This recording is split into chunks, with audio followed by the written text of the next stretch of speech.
محسن نقوی نظام میں تبدیلی کا آغاز اپنی وزارت سے کریں۔ وزیر دفاع خواجہ آصف نے مشورہ دے دیا، کہا کہ نظام کو تبدیل کرنے کا اصل فورم پارلیمنٹ ہے یا معاملے کو کابینہ میں لایا جا سکتا ہے۔ آئینی اداروں کے بجائے تاجروں کے سامنے اتنی بڑی بات کرنا اثر نہیں رکھتا۔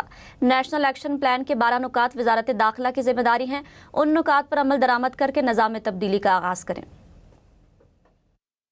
یہ سسٹم جس کے اندر ہم رہ رہے ہیں یہ کولیپس کر چکا ہے، آپ مانے نہ مانے، جو مرضی ہو جائے، جس طرح کا مرضی ہو جائے، ہم نے اسی کو گھسیٹنا ہے، اسی کو چلانا ہے۔ ہر بندہ اپنے گھر کو 20 سال 25 سال بعد ٹھیک کراتا ہے، اس میں کہیں نہ کہیں کوئی چیز ہو جاتی ہے تو آپ کو ایک دفعہ اس کو رینوویٹ کرنا پڑتا ہے۔ آپ 40 سال پرانا گھر میں نہیں رہ سکتے۔ وزیر دفاع خواجہ آصف کا کہنا ہے کہ وزیر داخلہ محسن نقوی نے نظام کی قسم پرسی پر خیالات کا اظہار کیا۔ ذاتی طور پر ان کے خیالات سے کافی حد تک اتفاق کرتا ہوں، لیکن کچھ گزارشات بھی ہیں۔ اگر نظام مضبوط کرنا ہے اور بنیادی تبدیلی لانی ہے تو اس کا فورم پارلیمنٹ ہے۔ محسن نقوی بھی اس پارلیمنٹ کے رکن ہیں۔ اس معاملے کو کابینہ میں بھی زیر بحث لایا جا سکتا ہے۔ اس سے ادارے اور نظام مضبوط ہوگا۔ تبدیلی آئینی عمل سے گزرے گی۔ محسن نقوی کابینہ کے معتبر رکن ہیں۔ وہ پارلیمنٹ اور کابینہ کے اجلاس میں کبھی کبھار ہی آتے ہیں۔ ان اداروں کو غیر متعلق کر کے تاجروں کو بلا کر ان کے سامنے اتنی بڑی بات کرنے کا وہ اثر نہیں ہوگا جتنا متعلقہ آئینی فورم پر بات کرنے کو پذیرائی ملے گی۔ خواجہ آصف نے کہا کہ محسن نقوی نظام کے انتہائی طاقتور عہدوں پر 3.5 سال سے براجمان ہیں۔ اگر وہ چاہتے تو نظام کی تبدیلی کی بات یا اس طرف پیش رفت کر سکتے تھے۔ وزیر دفاع نے کہا کہ نیشنل ایکشن پلان کے